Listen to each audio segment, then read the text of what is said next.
Remote viewing. Enigmatic. That crazy thing. What is success, though, in remote viewing? That is a question I like to ponder. What does success mean in remote viewing? What is a successful remote viewing? When you answer a question, when you provide somebody with data that helps them, yeah, I guess so. I mean, that would be success. But that doesn't tell me much about remote viewing. It doesn't tell me much about remote viewing. I'm interested in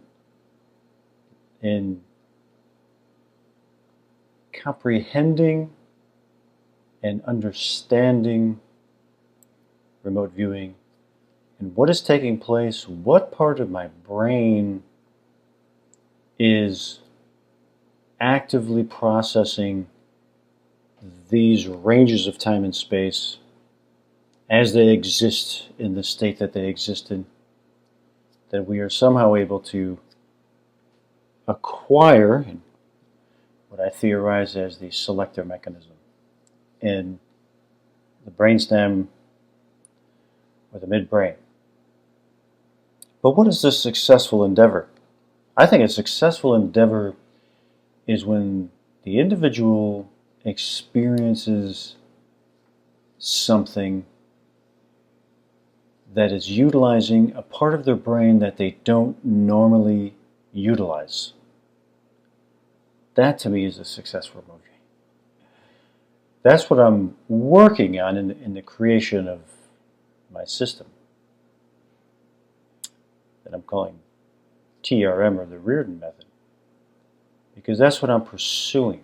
That's what I'm pursuing, is the experience of a range of time and space in whatever state it exists in, and attempting to pull together so many things that I've explored over the past 10 years and to put them into some type of coordination with each other that gives me more indicators that an actual remote viewing is taking place. Here's an example here. This is the range of time and space here. Greece, maybe? I think that's like maybe Greek or something. Old temple. It's an old dilapidated temple. But we'll see where the actual remote viewing takes place, where it veers into other parts of my brain, different neural circuitry starts to take over, and how the two things kind of blend and weave together in this neurological movement that they're in. Here's my first ideograph. There's something there. I'm feeling something very faint. Has a good quality to it. That was an interesting one. That was interesting.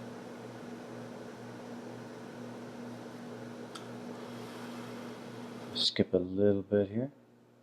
Some type of dimensional sensation there. I don't know how it fits. I don't know what's up or down. I have no idea.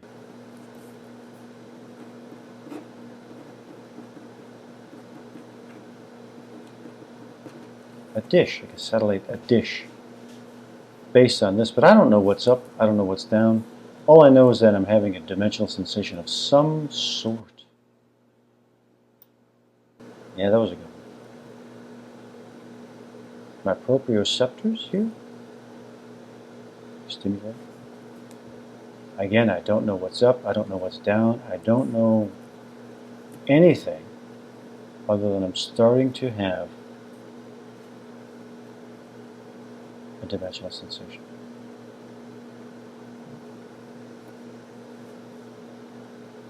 Trying to piece it together.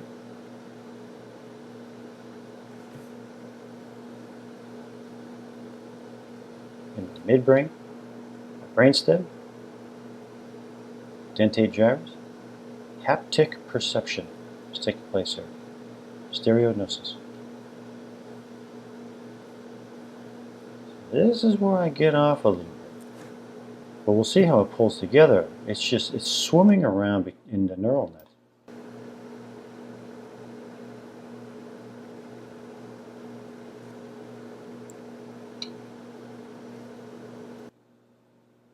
See, it's starting to piece together here. But this part here is not correct. It's very angular. You got a peaked top in the front here. So it's getting incorrectly interpreted here. But the elements are coming through. So what parts of my brain is this taking place in? In my opinion, it's in the CA3, the coronoanumus 3 area. Pattern associations are taking place. The input is coming in the state that it exists in. It's going through the microtubules, the pyramidal cells, and it's getting associated with patterns that resemble it in some way. So in this case, it's a dome-shaped thing. Obviously, it's not a dome shape. But certain patterns have completed in my brain.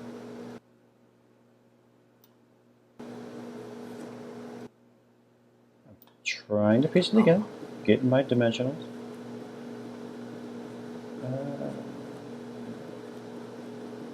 Yeah, bubble on top. And that's not correct. It's not correct. It's angular at the top. Okay, now I'm getting my angles here. Stadium. Pattern complete of a stadium. Getting that image in my mind.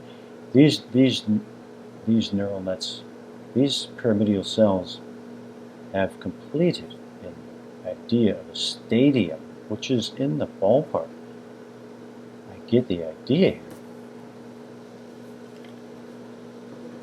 What I'm confident here is that whatever this is, it is a man-made structure of some kind. Trying to interpret it as best I can.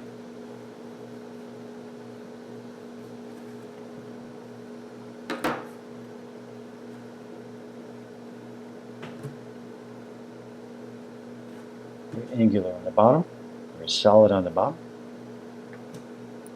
The top, I'm misinterpreting.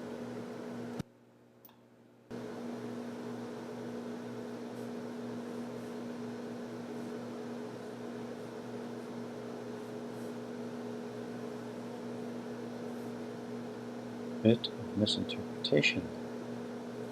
We can see where the brain is working.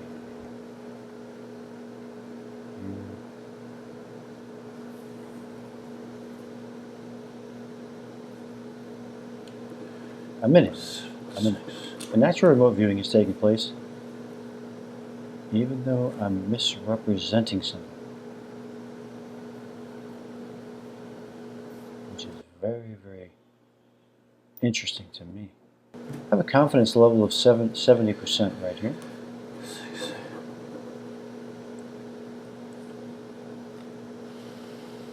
What happened in the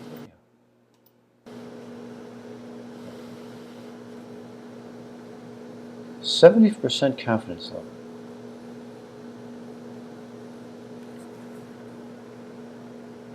Good ideograph. Proprioceptors are all active here. I'm quite happy at this point.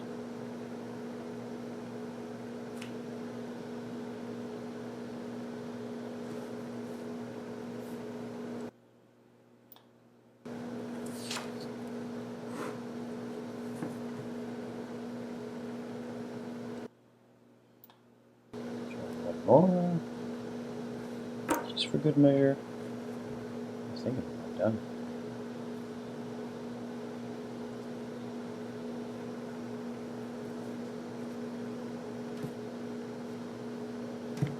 I'm about done here.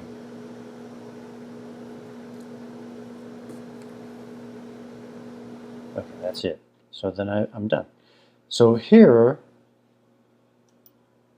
let me get that. There we go.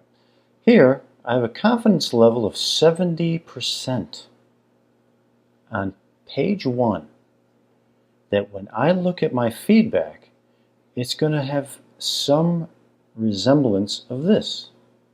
It's a structure, I know that. There are these things here in the front. There's something below that here. My round top is a misrepresentation.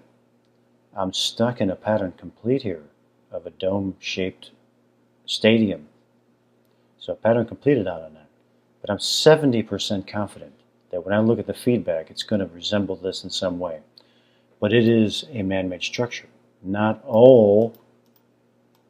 It's not always a man-made structure. That's why I always advise that viewers or explorers of the process always use what I call the anything targets, meaning if you only work against man-made structures, it's easy to just assume always you're going to have a man-made structure and just draw something. You're probably going to fool yourself into thinking that you're doing some good remote viewing. But you really don't know until you work against some quote-unquote anything targets, where they're not always this.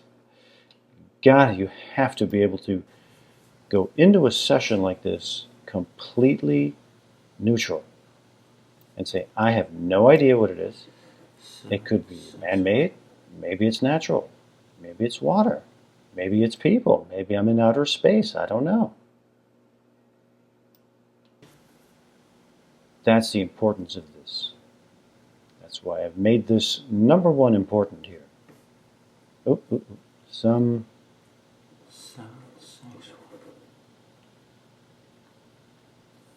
dimensional starting. I'm studying my ideographs here. I'm studying them. Something is stimulation in the proprioceptors is taking place in a reverse manner, meaning naturally you touch something. Oh, my video's chopping up.